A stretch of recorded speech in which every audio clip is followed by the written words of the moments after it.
Ito, meron naman po tayong ongoing na siomai cart po ulit ito. Bali 10 piraso po yan. Yan, mga naka-frame na po. Plus meron pa pong extra na dalawa, iba naman ang may-ari niya. Ito po patapos na to. Siomai pa rin to, kaso ibang design po niya. So itong mga naka-frame po yung 10 piraso. Yan. Yan, hanggang doon sa loob.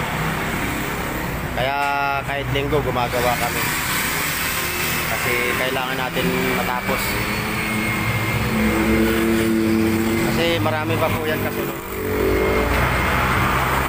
Ito, Paris naman. Paris, saka burgeran. So bali, ito pa lang ka-start pa rin naman.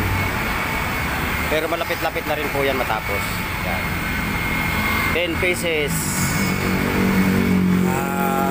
siomai cart, mga naka-frame pa lang po. Yan. So yun, pag natapos po ito makikita nyo po pa rin ang video natin. Yan. Sa loob yun.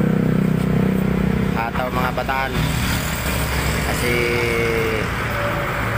pag sinabi kong ras, talagang maayos naman sila kausap. So yun lang mga boss.